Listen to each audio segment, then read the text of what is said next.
كنتم خير أمة أخرجت للناس تأمرون بالمعروف وتنهون عن المنكر وتؤمنون بالله. Alhamdulillahi Rabbil Alamin. Mes chers frères et sœurs, nous voilà très proches de ce mois béni, de cet invité noble qui n'est autre que Shahru Ramadan alladhi unzila fihi al-Qur'an, le mois du Ramadan durant lequel le Coran fut révélé. Allah tabaraka wa ta'ala nous rappelle un objectif parmi les objectifs principaux de ce mois béni qui n'est autre que taqwa, la crainte pieuse révérentielle, la taqwa vis-à-vis de notre Seigneur tabaraka wa ta'ala. Allah jalla wa ala dit ya ayyuhalladhina amanu kutiba alaykumus siyamu kama kutiba ala alladhina min qablikum la'allakum tattaqun. Allahumma ij'alna minal muttaqin. Ô vous qui avez cru, il vous a été prescrit le mois du Ramadan, le jeûne, comme il a été prescrit aux générations qui vous ont précédés, afin d'atteindre la piété. Qu'Allah Jalla wa Ala fasse de nous des pieux pendant le Ramadan et en dehors du mois du Ramadan. Mes chers frères et sœurs, hani allakum, félicitations. Et abshiru, réjouissez-vous, vous allez sûrement, insha'Allah tabaraka wa ta'ala, dans quelques heures, faire partie et avoir l'opportunité et avoir ici cette occasion magnifique qui est le fait de se concurrencer dans le bien pendant le mois du Ramadan. Dans quelques heures, insha'Allah ta'ala, on sera rentré dans le mois du Ramadan si Allah tabaraka wa ta'ala nous accorde encore la vie pendant quelques heures. Allahumma ballighna Ramadan. Allah fait nous parvenir le Ramadan et fait de nous des serviteurs pieux et vertueux qui jeûnent le mois du Ramadan, poussés par leur foi imanan wa ihtisaban, et qui espèrent la récompense divine. Amin ya Rabbal Alamin. Ayyuhal akhyar, abshiru, réjouissez-vous. Je vous annonce la bonne nouvelle. Allah Jalla wa Ala vous a sûrement choisi pour bénéficier de cette noble récompense qui n'est autre que le fait qu'Allah pardonne tous vos péchés. Rapporté par Al-Bukhari wa Muslim fi Sahihayn, le prophète alayhi afdalus salati wa askat taslim a dit: Man sama Ramadan imanan wa ihtisaba ghufira lahu ma taqaddama min dhanbih. Celui qui jeûne le mois du Ramadan, poussé par sa foi, c'est-à-dire il le fait par amour vis-à-vis de Dieu et de son messager, pas par habitude ou pas pour suivre les gens ou pas par coutume, car il sait que Dieu aime voir son serviteur jeûner, et particulièrement pendant le mois du Ramadan. Imanan wa ihtisaba, c'est-à-dire il l'espère, il souhaite et il a confiance en Allah Azza wa Jal. Il veut la récompense de son Seigneur tabaraka wa ta'ala à travers ce jeûne. Il veut récolter les fruits. Eh bien celui qui jeûne, poussé par sa foi, en espérant la récompense divine, tous ses péchés seront pardonnés. Réjouissez-vous ayyuhal akhyar, pendant le mois du Ramadan, la première nuit, le prophète alayhi afdalus salati wa askat taslim nous informe sur ce qui va se passer ce soir après salat al-maghrib insha'Allah tabaraka wa ta'ala. Rapporté par Al-Bukhari wa Muslim fi Sahihayn, le prophète alayhi salatu wa salam a dit: Idha ja'a Ramadan, si le mois du Ramadan arrive, les portes du paradis s'ouvrent, les portes de l'enfer se ferment. Wa sulsilati shayatin, les shayatin, les diables les plus néfastes sont enchaînés. Et un héros, un ange, lance un appel: Ya bari al-khayri aqbil. Oh toi qui veux le bien, avance, prépare-toi, c'est pour toi le Ramadan. Et il y a tellement de cadeaux pendant le mois du Ramadan. Ya bari al-sharri aqsir. Oh toi qui veux le mal, oh toi qui ne veux pas faire d'efforts pendant le mois du Ramadan, recule. Ce n'est pas le mois des paresseux, ce n'est pas le mois des gens qui ne veulent rien faire pour satisfaire leur Seigneur tabaraka wa ta'ala, mais c'est le mois de ceux qui font le maximum d'efforts selon leur capacité. Oh toi qui veux le bien, approche, c'est pour toi. Le mois du Ramadan, c'est pour toi. Et tant pis pour les autres. Voilà pourquoi le prophète alayhi salatu wa salam a dit dans le hadith rapporté par At-Tirmidhi bi sanadin sahih, il dit: Raghima anfu rajulin. C'est une expression qui rappelle que l'humiliation est pour lui, c'est-à-dire honte quelque part à celui qui aura jeûné le mois du Ramadan alors qu'il aura quitté ce mois du Ramadan sans qu'on ne lui pardonne ses péchés. Pourquoi le prophète alayhi salatu wa salam dit cela? Car pendant le Ramadan, il est tellement facile ici de se voir pardonner tous ses péchés, de gagner beaucoup de récompenses que celui qui a jeûné le mois du Ramadan et il n'a pas pu gagner ce butin qui est sortir du mois du Ramadan sans aucun péché, eh bien honte à lui, c'est trop facile quelque part. Car le prophète alayhi salatu wa salam nous rappelle, à titre d'exemple, Man qama Ramadan, celui qui prie les nuits du Ramadan, seul ou en groupe, tous ses péchés sont pardonnés. Khalas, tu n'as pas prié la nuit du Ramadan. Celui qui jeûne le mois du Ramadan, imanan wa ihtisaba, tous ses péchés sont pardonnés. Et en plus de ça, celui qui prie juste Laylat al-Qadr, imanan wa ihtisaba, tous ses péchés sont pardonnés. Il y a tellement de facilité pour qu'Allah te pardonne facilement tes péchés, que si tu as jeûné le mois du Ramadan, tu as toujours des péchés, accumulé énormément de péchés sans que Dieu te pardonne, bah quelque part honte à toi, comme le prophète alayhi salatu wassalam nous l'a dit. Mes chers frères et sœurs, sachez que le mois du Ramadan, c'est un concentré. C'est un concentré particulièrement de 2 actes d'adoration qui font partie des meilleurs et plus grands et plus aimés actes d'adoration auprès de notre Seigneur Tabaraka wa Ta'ala. 2 forces, bi'idnillahi azza wa jal, qui quand ils se réunissent, eh bien, provoquent at-taqwa, la piété chez toi, ya Abdallah. As-siyam, siyam Ramadan, le jeûne, et particulièrement le jeûne du Ramadan, et qira'atul Qur'an bit-tadabbur, et la lecture du Coran, l'écoute du Coran avec méditation. Voilà pourquoi Allah Jalla wa Ala dit Shahru Ramadan alladhi unzila fihi al-Qur'an. Le mois du Ramadan, donc cela implique le jeûne.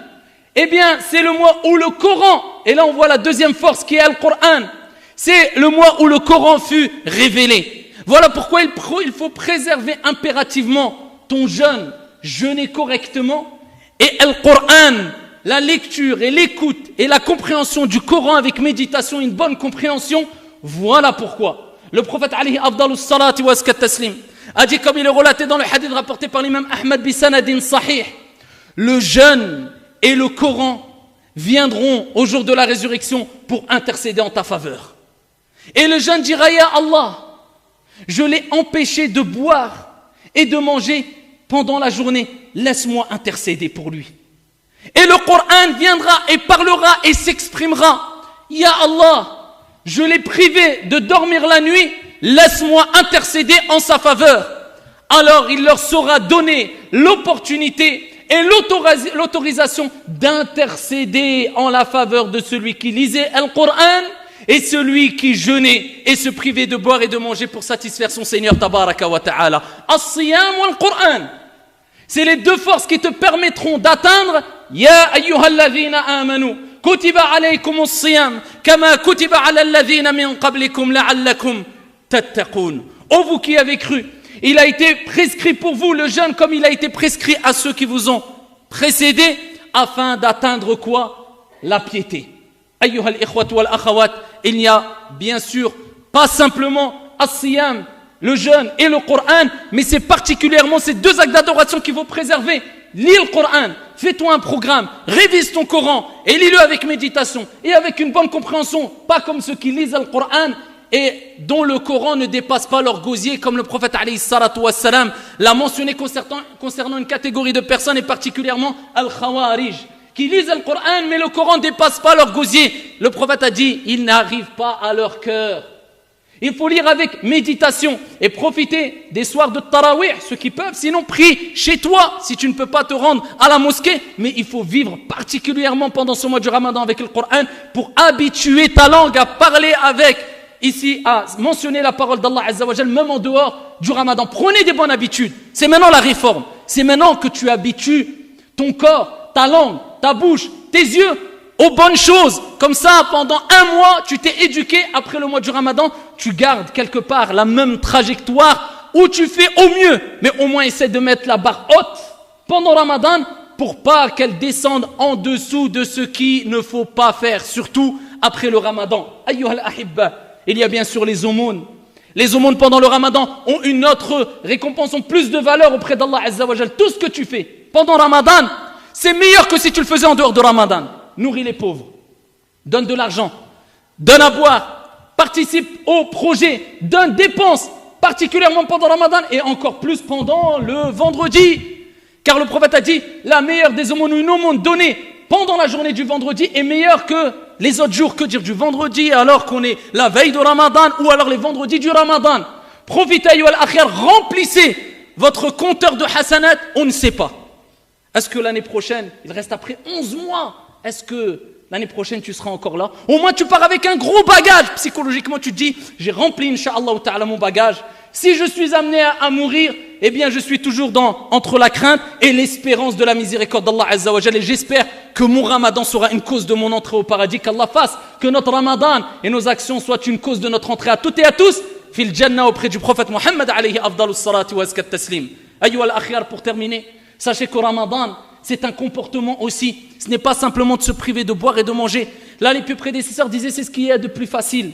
Bien qu'il faut le reconnaître, aujourd'hui c'est très tard, mais plus l'effort est dur et intense, et plus la récompense est grande, incha'Allah ta'ala. Donc, abshirou, réjouissez-vous, Allah vous a choisi quelque part. Il a voulu que vous jeûniez pendant une période qui est difficile, plus difficile que d'autres périodes.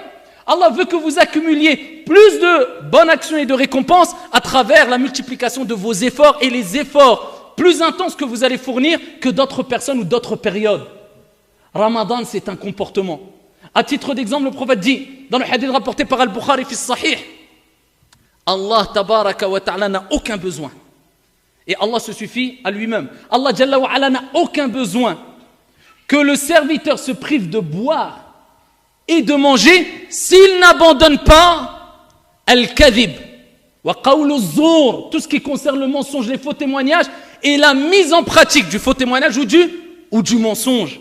La preuve que as-siyam, c'est-à-dire l'abstention, ce n'est pas simplement le fait de s'abstenir de boire et de manger, mais c'est de faire le jeûne avec la bouche, avec les yeux, avec les membres, avec les oreilles. C'est comme ça qu'on fait le véritable siyam. Et c'est ce siyam-là qui va nous faire accéder au paradis, incha'Allah, et gagner la piété. Le siyam avec la bouche, c'est de ne pas mentir, c'est de ne pas être grossier, de ne pas insulter. Le prophète dit, si quelqu'un te combat ou veut même te tuer, dis à 2 reprises, inni sa'im. Je suis en jeûne. Tu retiens ta colère. Tu ne dis pas de médisance, de calomnie. Tu ne critiques pas, tu n'insultes pas. Tu n'es pas grossier, tu ne rabaisses pas. Tu n'humilies pas, tu préserves ta langue.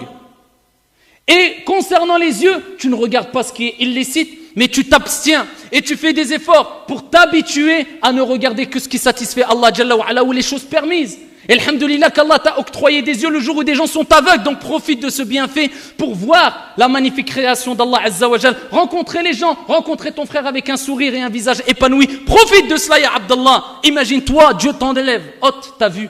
Remercie Allah par rapport à cette vue. Et comment on remercie Dieu par rapport à cette vue? C'est en utilisant ici les yeux et le regard. Ici pour regarder les choses permises et bonnes à voir et pas les choses illicites. Avec les oreilles, attention à ce que tu écoutes. Moi je ne médis pas et je mens pas. Mais est-ce que tu écoutes des gens médire et mentir, insulter ou être grossier? Éloigne-toi. Et ça doit être tout au long de l'année. Mais le mois du Ramadan, Dieu te facilite parce que les shayatines sont enchaînés. L'influence du diable est moins forte. Eh bien Dieu te facilite la réforme. C'est maintenant, je ne dirais pas ou jamais, mais presque jamais. C'est pendant ce mois-là que tu vas faire le plus d'efforts et le plus facilement. C'est avec tes membres, tu préserves les gens du mal, de ton mal. Et particulièrement à Jiran, les voisins, tout le monde sait, musulmans et non musulmans, que c'est le Ramadan. Donc les soirs et tous les ans on le dit, on le rappelle, car le rappel profite aux croyants et à moi le premier. Évitez de déranger les gens le soir. Sachez que c'est le Ramadan et qu'on a une image et une éthique à préserver. Et on doit montrer le meilleur des exemples, sachant que le prophète, alayhi salatu wassalam, comme on ne cessera de le répéter, a dit n'est pas croyant à 3 reprises. Ils ont dit, qui ya Rasulallah, celui qui ne préserve pas son voisin de son propre mal ou du bruit. Donc pendant les nuits de Tarawih, comme on le dit, on le répète, ceux qui veulent prier à la mosquée, famarhaban, qu'ils prient. Ceux qui ne veulent pas prier quand ils sortent pendant Tarawih, ils ne dérangent pas non seulement les gens dehors, mais ceux qui prient. Ils viennent pour accumuler des bonnes actions ou des mauvaises actions. Hadith wa la haraj. Tu pars discrètement et doucement. Et quand on a fini salat al-tarawih, eh bien tu pars tranquillement. Et tu prouves à travers ton comportement que tu as acquéri pendant tarawih as-sakina, la sérénité, la douceur. Comment tu sors d'une prière, d'une ambiance spirituelle d'une demi-heure ou d'une heure pour après crier à minuit du soir ou 1h du matin? Karitha, catastrophe, ayyuhal akhyar. Donc ici, respectez votre entourage et faites le maximum d'efforts pour répandre le bien tout autour de vous. Soyez an-nour, la lumière, une lumière ambulante, un bon comportement ambulant, un comportement qui ressemble au comportement des meilleures des personnes qui ont marqué l'histoire à travers leur bonne moralité. Voilà comment tu dois réagir, ya Abdallah, pendant Ramadan et aussi en dehors du Ramadan. Qu'Allah tabaraka wa ta'ala fasse que nous puissions toutes et tous jeûner ce mois du Ramadan dans la tranquillité, dans la sécurité et ici sous la miséricorde divine, et qu'Allah unisse les cœurs des musulmans dans le monde entier pendant ce mois du Ramadan particulièrement, et qu'Allah Jalla wa ala répande la paix dans les 4 coins du monde et fasse de ce mois du Ramadan une source de paix, de sécurité, de tranquillité pour nous toutes et tous et les musulmans dans le monde entier. Amin. Ya Rabbal Alamin.